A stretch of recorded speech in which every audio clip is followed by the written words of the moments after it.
लिंथुमनायनि गुबै जाहोन बे जाहोना मा? गिबि गिबियावनो आङो बे खौरां मेल गासैबो मिडियाखौ आङो खुलुमग्रोबाय हामबाय आङो दिनैनि जिनोखि खौरां मेल लिंनायनि उद्देश्यआनो जाहैबाय आङो बावैसो सिगां आङो मणिपुराव गोबाव सम आङो दावबायहैदोंमोन।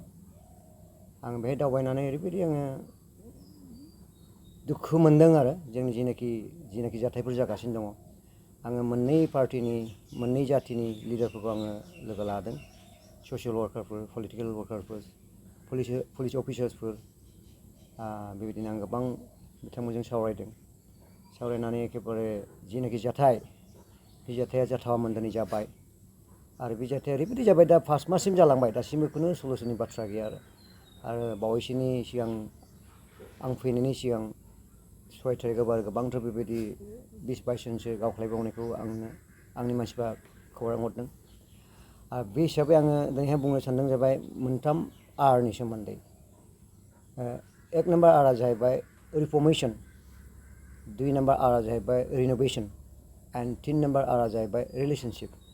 दिनै बे जायगायावहाय जेनाखि मोनसे रिफर्मेशन दिनैहाय जोंनो नांगौ, बेनिफ्राय रिनोवेशन आरो रिफर्मेशन होनना बुङोब्ला दिनै जोंनि बानायनाय जोङो माबायदि खुंनांगौमोन संसारखौ बा रायजोखौ बेखौ जोङो दिनै फेलियर जाबाय, जों बेखौ बानायनाय। रिनोवेशन माने माबा मोनसे जानायखौ जोङो कालार होनाय माहाय रिलेशनशिपआव। दिनै बेबायदि जोंनि आसामाव सासे MLA दङ, बे जागायनायनिफ्रायनो दासिमबो 7-8 बार बियो MLA जाबाय। बे ओरैबायदि मानसि खालि आहिब नैबेबायदि बाथ्रा बुङो आरोखि, खिन्थु बिनि जिनाखि सोमोन्दो रिलेशनशिपआ ओरैबायदि मोजां, बेनिखायनो दिनैसिमबो बियो दिनैहाय MLA जानो हादों।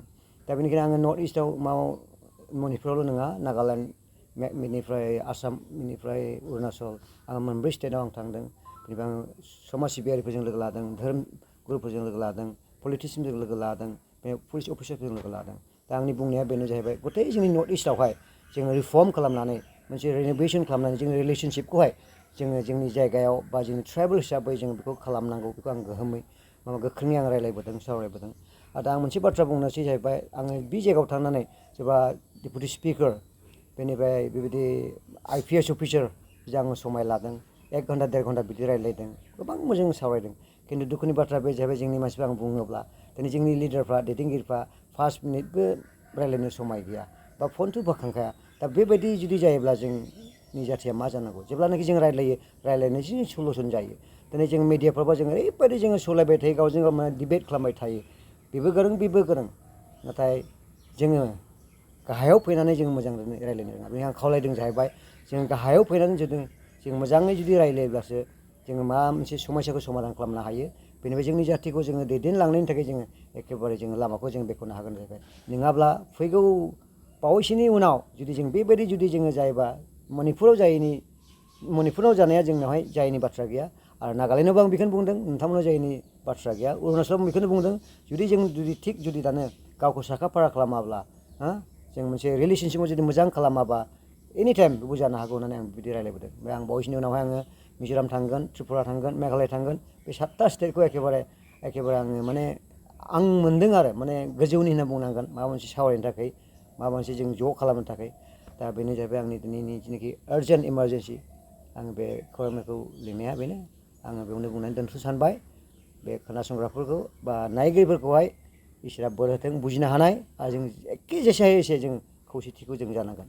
नोंथांनि जे रिलेशनशिपनि सोमोन्दै नोंथाङा बुंदों, बे रिलेशनशिप ट्रिपल आरनि सोमोन्दै, बे रिलेशनशिपआ सोर आरो सोरनि गेजेराव नोंथाङा थांखिनानै बुंदों? बे रिलेशनशिप माने एक्जेक्टलि जोंनि जिनाखि मोनसे पलिटिसियान्स आरो जोंनि पाब्लिक बा जोंनि जाति हिसाबै आरो जोंनि ट्राइबेल हिसाबै, दा ट्राइबेल हिसाबै जों एखेबारे जों जानो गोनां।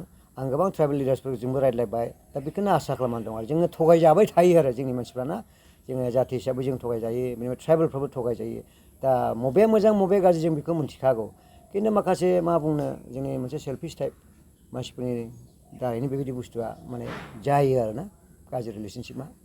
समाज सिबियारि महरै नोंथाङा जोंनि बिटिआरनि दैदेनगिरिफोरखौ माबोरै जाजानो लुबैयो? बेथ' 100% एखेबारे आङो मोजांखौ लुबैयो। मैयासिमाव जि जाबाय बेनो जाहैबाय रिफर्म खालामनाय, बेनिफ्राय रिनोवेशन खालामनाय। जियानोखि उदायामोन बेखौ कालार खालामनानै जों बावगारनानै जों मोजाङै जोङो थानाय, बेनिफ्राय खौसेयै जोङो एखेबारे मोजांखौ जों मावलांनाय। आं बेखौनो आं बिटिआरनि लिडारफोरखौ लुबैयो आरो नङाबा जोंहाथ' बहुत बिपद फैसिगोन फैखाबायानो बायग्लिबाय होनना बुंनो हासै खिन्थु जोबस्राङाखै आरो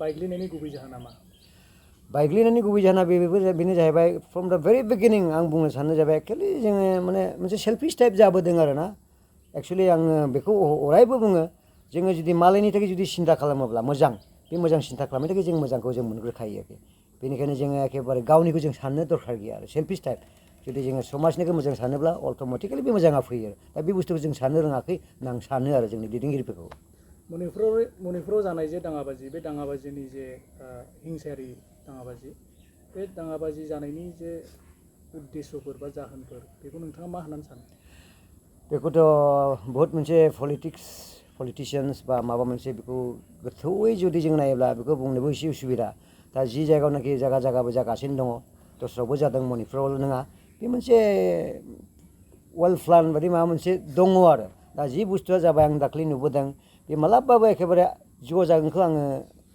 नुवाखै आरो एखेबारे सेपारेटेड मानो होनब्ला ओरैहाय कुकिफ्रा खोलाहा मालाबाबो थांनो हाया आरो खोलानि मानसिफ्रा मेथेफ्रा मालाबाबो साहा फैना एनेखि पुलिस डिपार्टमेन्टआबो कुकि एरियायावहाय सासेबो मेथेफोर गैया आरो मेथे एरियायावहाय सासेबो कुकि पुलिस गैया आरो आलदा सेपारेट जाखाबाय बेनिखायनो आइजिपियाबो कुकिमोन डिजिपियाबो कुकिमोन मणिपुरावहाय नाथाय बिसोर गैला आरो दा दस्रा जाबाय आरो बेबायदि मोनसे आलादा थांदेरलायनो हाखा आरो बिथांमोननि रिफर्मेसना माबोरै जागोन दा बिथांमोननि रिफर्मेसना जाहैबाय दा आं सानो बेखौ मोनसे सेपारेटनि अनगायै बिसोर दा बिदि बुंना दं मालाबा रिफर्मेसन जानायखौ बिसोरो सानाखै आरो माने नुहुराखैबो आरो दा बिदि जानानै दं आरो नोंथांनि बायदिब्ला माबोरै बिथांमोना रिफर्मेसन जानो हागोन एक्चुवेलि दा जेरैबायदि बिसोरो दा सेल्फ एडमिनिस्ट्रेसन हिसाबै बे आलादा बायदि जानानै दङ दा बेबायदिनो नुहुरदों आरो बेखौ जाखागोन आरो नेक्स्ट टाइमाव आं फोथायो आरो ना नङाबा खुनु बेवहाय जानाय नङा आरो दा जेनाखि ओरै साहानि जेनाखि लिडारफोर एमएलए होन बा जिखिया जा अफिसार होन आइपिएस अफिसार होन बा मा होनना बुङो भाइस चेन्सेलर बा प्रिन्सिपाल बे खोलाहा दंमोन मणिपुर एरियायावहाय सासेबो गैखाला आरो बेबायदि मोनसे सेपारेट जाखाबाय आरो जोंनि बड'लेण्डआव बा बिटिआरआव मणिपुर बादि जाथाया माब्रैब्ला जानो हागौ होननानै नोंथाङा बुङो जानो हागौ माने जों दा जुदि बेबायदि जुदि जोङो दलद जुदि थाबाय थायोब्ला सिं सिं जिनाखि जागासिनो दङ बेबायदि जानायखौ जुदि जोङो सिनायनानै जुदि जों हमथानो हाब्ला जोंनाव जायैनि माने गैया बेबायदि नागालेण्डआव जायैनि माने गैया आं बेखौ रायज्लायदों अरुणाचलाव जायैनि माने गैया आरो दा बेनिखायनो बे हिसाबै जों एखेबारे जोङो बुजिनानै जोङो एखेबारे मा होनना बुङो बुजिनानै जोङो सिनायनानै जों एखेबारे स्टेप लानांगौ आरोखि ना बेखौहाय जोङो डिफेन्स खालामनो थाखाय we are not going to fight with others but we have to defend ourselves by reformation renovation and relationship with the people बेबायदि आरो दिनैनिफ्राय जुदि सोरबाफोर जोमैखौ हेरेसमेन्ट होयोब्ला बिनि फिननायखौ आं होगोन बैसागु बोथोरनि बारदै सिखोला नों आंनि नोंसोर रावखौ बुथारनो मोसासो आं मोसा